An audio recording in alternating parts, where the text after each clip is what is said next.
Estou muito feliz de estar aqui, infelizmente não fisicamente, mas com o coração aqui dentro, participando do 7º Congresso Brasileiro. Bom, meu nome é Marina e eu sou mãe de 2 lindos príncipes, o Bruno e o Enzo.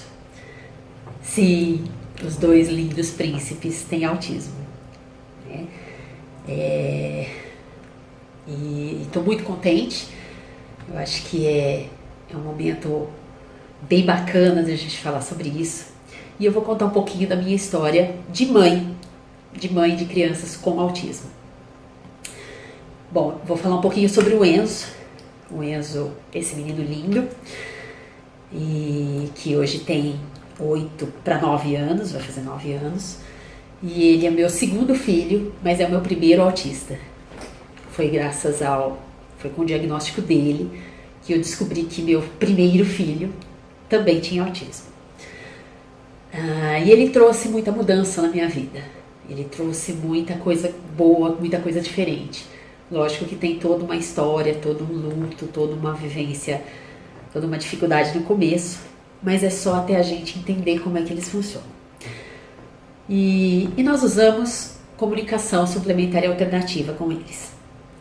Desde pequenos, desde que antes do Enzo falar, a gente começou a usar, desde que a gente teve o diagnóstico, nós começamos a usar pictogramas e recursos para melhorar a comunicação. Tá? Então, aí nas imagens vai aparecer alguns símbolos, algumas imagens que a gente usava com eles, começamos com foto, então fotografávamos o doce que ele gostava, a bolacha que ele gostava, o que ele gosta de fazer, um computador, para ele poder nos mostrar o que ele queria. E eu falo sempre que a impressão que eu tenho é que na ponta do dedo dele, quando ele apontava a imagem, saía a voz. Então, a comunicação alternativa nos ajudou muito a fazer com que esse meu Enzo, que como falou mamãe pela primeira vez com 4 anos, hoje fala lindamente. Né? Nós usamos álbum de comunicação e a gente vai ter algumas imagens aí dele, né? Do que ele utilizava para mostrar pra gente quais eram as vontades, o que ele queria fazer, aonde ele queria ir, e isso mudou muito o comportamento. Toda vez que ele apontava para uma imagem, conseguia me explicar o que ele desejava, o comportamento melhorava. Eu falo que ele até se aprumava. E o Enzo aprendeu a escrever e falar junto. Cada vez que ele digitava, na verdade não era uma escrita, né? Era uma digitação, ele foi escrevendo, lendo e falando. Como ele tinha muito interesse em animais, usamos bastante um recurso do AraWord, né, que é do Arazaki, para sair a fala. Então ele escrevia gato, apareceu gato. Pronto, era uma vez só. Ele já, na sequência, ele já tinha decorado como é que era gato. Tem um videozinho que a gente vai passar aí também sobre uma história que ele gosta muito. Ele gosta muito da história dos 3 porquinhos. E eu percebi que ele pegava o livro, ele ainda estava lendo palavras, e ele pegava o livro e me contava a história em pedaços. Era uma vez 3 porquinhos e contava da casinha de madeira e o lobo mau e o lobo correu e a água fervente, e ele não conseguia contar a história na sequência. Corri pro computador e montei uma história social. E aí a gente tem um vídeo aí também mostrando o Enzo lendo pela primeira vez uma historinha resumida que eu fiz dos 3 porquinhos. Ele leu e entendeu, daí pra frente ele conta pra todo mundo a história dos 3 porquinhos. Claro que hoje, e aí ele tinha uns 2 anos a menos, hoje ele já conta rebuscadamente, com muito mais nuances aí. Um apoio muito importante também é para a escola. Se na escola a gente não tiver utilizando esses mesmos recursos que a gente usa no dia a dia, fica muito complicado.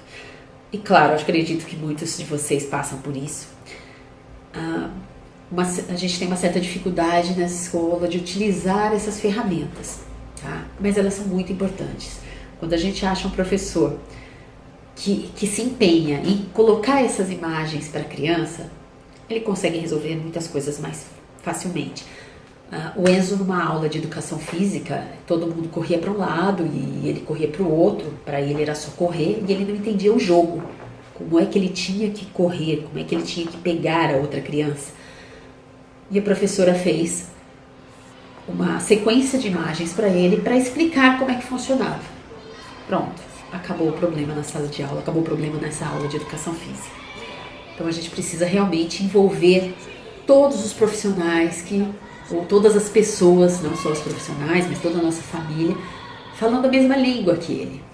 O que eu sempre falo é que se você tiver um filho surdo-mudo ou que se comunique de alguma outra forma, né, a gente vai aprender a língua deles, né? Então, é isso. Precisamos aprender a língua dos nossos autistas. E eles precisam da imagem. Temos aí também um slide com um aplicativo que usamos com o Enzo por um bom tempo no iPad. Então, ele conseguia chegar em algum lugar e mostrar bom dia, boa tarde, mostrar o que ele queria, como que ele queria a comida, para que lado que ele queria ir, né? E isso nos ajudou bastante. Bom, esse é o meu outro príncipe lindo, esse é o Bruno. O Bruno hoje tem 10 anos, nós temos o diagnóstico dele desde os 6 anos e meio. Passamos com ele por vários psicólogos, tudo depois do diagnóstico do Enzo. O Enzo foi quem abriu nossos olhos para isso, e quando eu comecei a suspeitar do diagnóstico do Enzo, eu lia e falava, meu Deus, acho que o Bruno tem alguma coisa. E esse alguma coisa é um autismo também. O Bruno se denomina AA, autista Asperger. O Bruno nunca teve atraso de fala, ele é uma criança que muito mais tranquila, muito comunicativo, uma fala muito formal. Ele nunca gostou de brincar, ele gostava de estar no meio dos adultos, né? E a comunicação suplementar ajudou a deixar o Bruno mais tranquilo. Então, mas Bruno não fala tudo? Por que usar essa comunicação? Essa é uma pergunta que eu ouvi bastante. O Bruno sempre falou tudo. O Bruno, com 1 ano de idade, disparou a falar. E com 3 anos ele lia tudo. Mas as imagens facilitavam e davam uma tranquilidade para ele. Então, eu tenho aí alguns exemplos.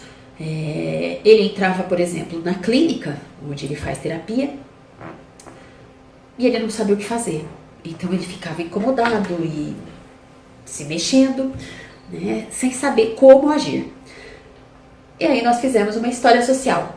Né? Nessa história social nós colocamos como que ele tinha que fazer, que ele tinha que entrar pela clínica, tinha que esperar alguém atender interfone, como é que ele ia responder, pronto. Feita a história social uma vez, acabou o problema dele. Né? Então a gente deu a sequência até do que ele pode fazer. Então ele chegou na clínica, ele vai ter que esperar, ele pode ler um gibi, ele pode conversar com alguém, né? E na hora de entrar na clínica, ele fala tchau pra mamãe e entra com a profissional. Pronto. Uma vez mostrada a imagem, tudo resolvido. Nós tivemos um outro episódio muito bacana. Os amiguinhos, hoje em dia isso é muito comum, as crianças vão sozinhas para as festas de aniversário. 6 aninhos já vão todos sozinhos. E o Bruno não queria ir de jeito nenhum. E a gente sentia que não era bem que ele não queria, ele tinha algum receio. Mas ele não conseguia me expressar onde que estava o problema. Até que um dia, em terapia, nós fizemos um comparativo. Bom, Bruno, você sozinho numa festa de aniversário, ou você com a mamãe e o papai numa festa de aniversário, o que você faz e o que o papai e a mamãe fazem? Bom, numa festa de aniversário de criança, você brinca no pula-pula, o papai e a mamãe? Não. Você brinca na piscina de bolinhas, o papai e a mamãe? Não. Você pode comer doce. Ah, a mamãe pode. Você pode conversar com os amigos, brincar em alguns brinquedos. E o papai e a mamãe não. E no aniversário, se você for sozinho? E aí ele falou, mas e se eu quiser fazer xixi? Como é que eu faço? Simples, Bruno. E aí a gente fez um teatrinho na clínica. Escrevemos para ele e fizemos o teatrinho. Olha só, você faz assim, ó, chama o monitor e fala: moça, por favor, aonde que é o banheiro? Ah, é ali. Ah, muito obrigada. Pronto. Ah, mas e se eu quiser um pedaço de bolo? É? Você vai para o mesmo monitor e pede um pedaço de bolo? Acho que eu posso ir nessa festa sozinho. Mas com uma condição, foi a fala dele. Eu preciso levar o seu celular. Porque se eu quiser ir embora? Mas Bruno, você pede pra mãe do aniversariante. E se ela tiver sem bateria? Tá bom, pronto. Então nós vamos providenciar um celular. Então ele foi pra primeira festa infantil com o celular. Agora ele vai pra todas as festas. Isso ele tinha 6 para 7 anos. Hoje ele tem 10. Adoro uma festa infantil e ai, pra que minha mãe quer ir? Esclarecendo algumas dúvidas, ele pôde perguntar, então tem, né, o que ele tem de dúvida, como é que ele faz, como é que ele pergunta para as pessoas, e ele sempre teve uma fala muito boa, e aí ele consegue descobrir onde estão as coisas. Simples, é só perguntar. Então com o treino funcionou.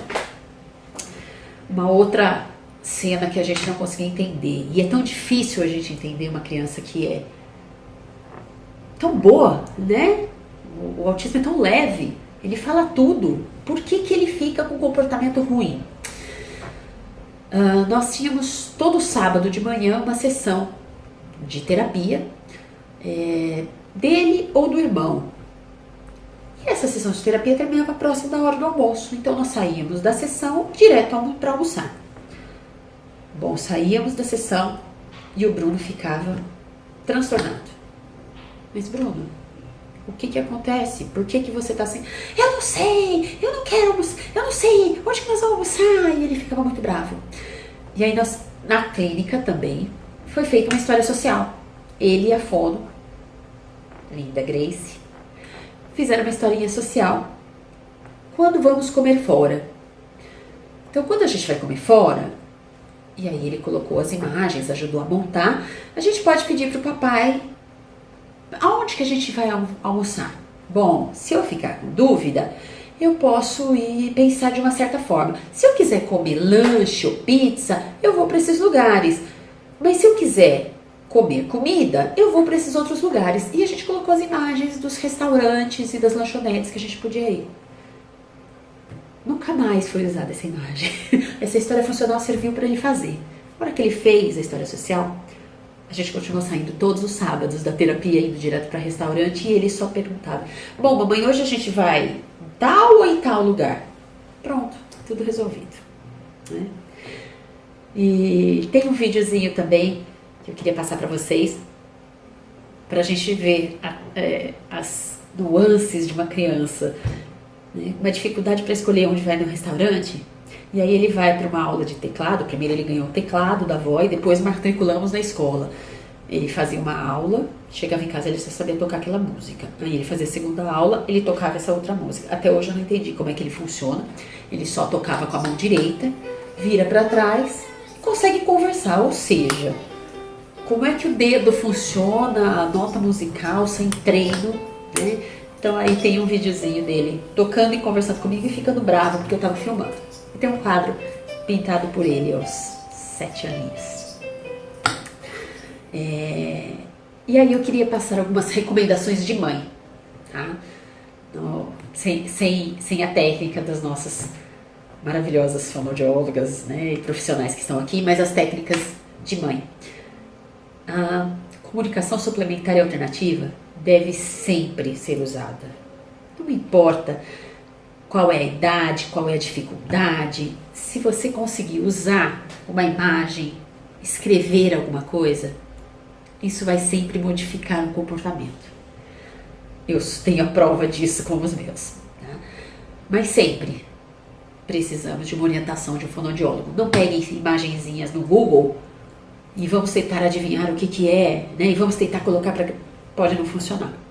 Como, por exemplo, nessa imagem aí do fundo, o que vocês enxergam nela? Para mim, é uma menina chorando porque ela fez um corte no braço e ela tá com um band-aid. Essa imagem pro meu filho, pro Bruno Asper. Olha, ela tá chorando porque ela não quer beber água nessa taça. Esse bolso ele enxergou como uma taça, uma bebida dentro. Lindo. E nessa imagem? Pra gente, claramente, é um bullying, né? Estão falando da menina, apontando. O Bruno disse: nossa, a menina está dormindo. De pé. Então, eles são lindos. E o que eu queria deixar de recadinho é que eu não tô aqui para ensinar ninguém, nem tenho pretensão disso, mas eu quero mostrar só para vocês o que deu certo para os meus pequenos, deu certo para os meus príncipes. A gente não precisa ser especialista, nem profissional de fonoaudiologia, pedagogia, terapeuta ocupacional. A gente precisa do apoio dessas pessoas. A gente só precisa ser especialista em nossos filhos. E eu sou a Marina, especialista em Bruno e Enzo, com muito amor. Muito obrigada.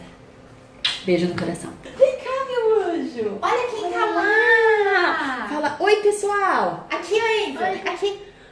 Oi, pessoal. Isso. Como é que você tá, Enzo? Tá tudo bem? Tá. Cadê o joia? Muito bem, seu Enzo. Manda um beijo pra todo mundo. Um beijo. Ai.